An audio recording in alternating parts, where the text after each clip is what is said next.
Aroy, rumesbak si VP Sara kay Marcos Jr. Mabaho raw. Amoy alak. Well, sa ating mga babae, di ba, lalo't hindi tayo sanay sa amoy ng mga alak-alak at mga lasenggo na ganyan, babantot talaga yun. Right? Oh, biro mo yon. Sabi ni VP Sara, umaga pa lang, 10:30 pa lang ng umaga, amoy alak ka na. Oras ng trabaho, amoy alak ka. Okay nang ina. What does it say? Mahilig sa party, mahilig sa kasiyahan, mahilig sa concerts, hindi seryoso sa trabaho. Tapos aakusahan nila, mga kababayan, na si VP Sara ay palpak na DepEd Secretary kaya pinalitan. Anyway, pumalag si VP Sara, mga kababayan, okay? Na siya daw ay palpak, siya daw ay complete failure. Mga kababayan, hindi na natiis ni VP Sara ang pamumulitika kaya bumitiw yan sa DepEd. Siya ang namumuno doon, siya ang tumatayong ngiwi. Hindi, pangit pakinggan. Siya ang tumatayong presidente ng Department of Education or DepEd. Kasi syempre ang presidente, maraming obligasyon, maraming trabaho. So magde-designate siya ng kanyang mga alter egos or mga secretary na tatayong siya sa bawat departamento. I think we have 20 plus na departments in the Philippines. So meron siyang more or less than 20 cabinet members. Ano po? VP Sara was one of them, pero bumitiw si VP Sara last year at talaga namang nagdiwang tayo ng bonggang-bongga. And finally, nakakita tayo ng someone who will lead us. Kasi before, batikos lang tayo ng batikos, di ba? Tayo lang yan. Well, at least si PRRD na hindi nakakulong. Pero si VP Sara, parte pa rin ng cabinet ni Ngiwi. Hindi nakatiis si VP Sara, hindi naman siya nasusunod sa DepEd. Meaning to say, kung may mga eskwelahan na gustong magpatayo ng additional classrooms and whatnot, hindi although may budget ang DepEd na dapat hawak ni VP Sara yan, ay sinazaldi ko daw at si Tambaloslos ang nasusunod.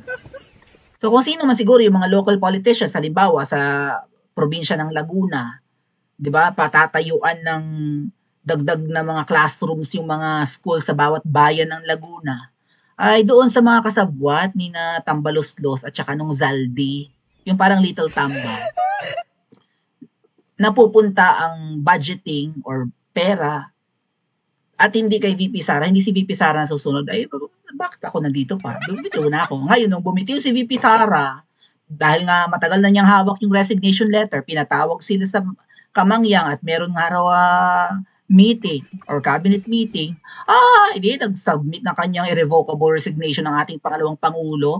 Diyos ko po, na nag-uusap sila privately, ay nga pala, tinitwist nila yan, pag-usapan natin next time. Nung nag-usap sila sa isang private room dyan sa Kamangyang, ay, naamoy ni VP Sara ang bantot daw ni Ngiwi. Nakita nyo na ba si VP Sara in person? Comment nyo sa comment section. Kasi si VP Sara maputi. Parang puputok nga ang balat sa kinis ba? Alright? Glowing. Partida, wala pang makeup yan Nahagard yan nung kampanyahan, nangitim or namula lang, hindi naman nangitim. No, talagang nahagard kasi kulang sa tulog, napaspas ng hangin, nagmumotor lang sa kung saan-saan. During campaign ng 2022, nung nakaraang nakasama namin yan, last year din, I think that was in October, no, sa Quadcom hearing kay PRRD. Biglang dumating si VP Sara. Ang gandang babae. Tapos magbebeso-beso lang sa katulad ni Ngiwi, nakutis ba yan? Ako na magsasabi sa inyo, nagsasabi ng totoo si VP Sara. Kasi na-meet ko nga si Marcos Jr. noon sa meet and greet ng unang Pasko niya sa Malacanang, na ang handa niya sa amin ay ensaymada. Kaya nga may tinatawag na ensaymada vloggers kung todo tanggol kay Ngiwi. I was part of that. I was part of ensaymada vlogger. Bumitiw ako, hindi ko nakaya. Inutil Okay. Ako yata, mga kababayan, not to brag, parang ako yung kauna-unahang vlogger na bumitiw sa mga Marcos vloggers or loyalista vloggers or Team Tubol or Ensaymada vlogs. Ako yung kauna-unahang bumitiw. Sabi sa akin ng mga vloggers na nandun, I think mga 100 kami may higit. Ala, Miss Maui, wag mo kaming iwan dito. Yoko nga. Kamutatsaga dyan, inutil, bugok. Puro kasiyahan ang gusto, di nagtatrabaho, di ako'y bumitiw. Anyway, let's listen po sa balita dahil trending na naman si VP Sara, mga dad kuya. Alright, pumalag kay Ngiwi Jr. or sa mga pinagsasabi nila sa Vice President na palpak daw bilang sekretary ni Ngiwi, ang tigas ng mukha. Si VP Sara nga lang yata ang matinong sekretary ni Ngiwi. Yung iba puro tamad, inutil. May mga infra, mga kababayan, may mga ipinapatayo, may mga ipinapagawa, wala tayong nakikita. Wala tayong nahahawakan na big ticket projects. 'Di ba? Yung tulay na yun na pagkahaba-haba somewhere in the north, nabali pa. Oh, anyway, let's listen mga atit kuya. Balita kasi si VP Sara ngayon pumalag-palag kay Ngiwi eh. Nanindigan si Vice President Sara Duterte na hindi siya ang complete failure, kundi ang Pangulo na amoy alak umano nang makausap niya nang mag-resign kahit umaga pa lang noon. Sagot naman ng palasyo, mahirap maniwala sa madalas na source ng fake news. Nakatutok si Ivan Mayrina. Hindi ako ang failure. Siguro, ang failure is yung 10:30 pa lang ng umaga, amoy alak ka na. Ganito sinagot ni Vice President Sara Duterte ang pagsabi ng palasyo na naging complete failure umano siya bilang kalihim ng Department of Education. Ang tinutukoy niyang amoy alak umano si Pangulong Bongbong Marcos. At ang insidente kung kailan daw niya yan naamoy na magsumiti siya ng resignation bilang DepEd Secretary noong June 19, 2024. Yun yung pag-alis ko, nagbeso-beso siya sa akin. 10:25, 10:30 naman. Amoy alak siya. At kung ako ang pahulain, kung ano yung alak na yon, whiskey. Pero, hindi ko naman siya nakita nag-inom ng whiskey. Nakikita ko siya lagi umiinom ng champagne. Pero amoy alak siya at 10:30 in the morning. Doon na-confirm yung decision ko na mag-resign. Lalong tinamad. Idinetalye pa ng bise kung paano raw siya pinilit kumbinsihin noon ng Pangulo na manatili sa gabinete at inalok pa ng ibang pwesto para rito. Hiningi pa nga raw ang tulong niya para sa eleksyon 2025. Kaya ang tingin ng bise sa naging tono ng Pangulo. Hindi iyon actions ng taong tumitingin as failure ako. Action yon ng taong tumitingin na kailangan niya yung trabaho ko. So, hindi ko alam saan nanggagaling yung sinasabi nilang failure ako as a Department of Education Secretary.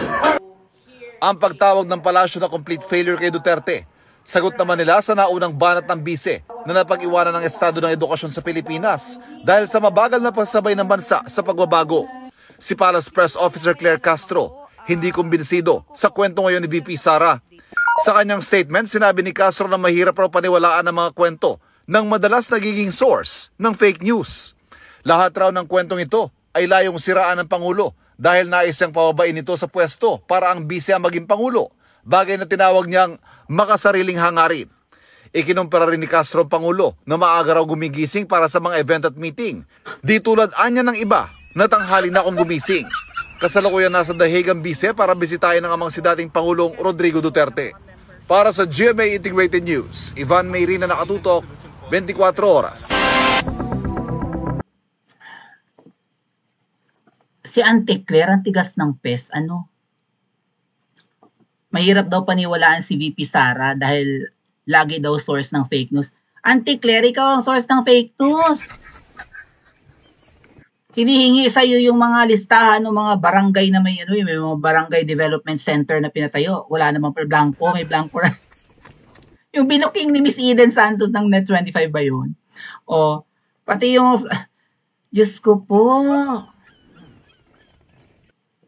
kayo ang source ng fake news, lalo ka na Auntie Claire. At saka hindi pwedeng sabihin na purveyor ng fake news si VP Sara. Personal encounter niya yun, personal experience niya yun. Tandang-tanda nga niya ang oras eh.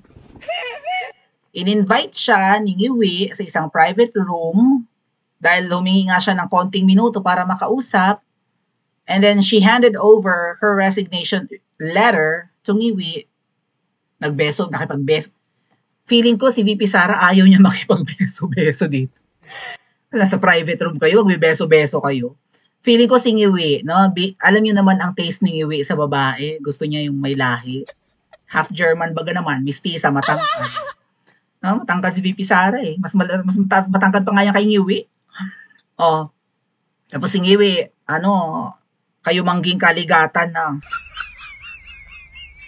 Ako na magsasabi sa inyo mga kababayan, nang na-meet ko yan sa Kamangyang, nung meet and greet, unang Pasko niya sa Kamangyang, hindi siya mabango.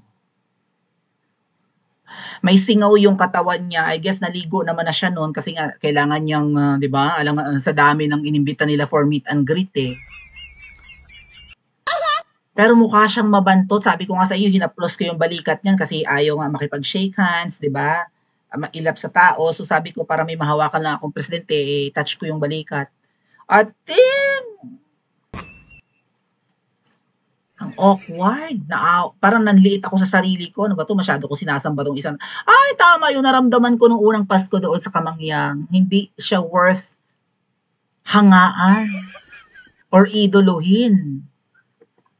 Alam niyo mga kababayan, si PRRD noon at saka si Lenlen, walang bisa si Lenny na despite na second to the highest leaders ng Pilipinas, pumapangalwa sa presidente. Pero wala siyang bisa sa pagkikriticize niya kay PRRD.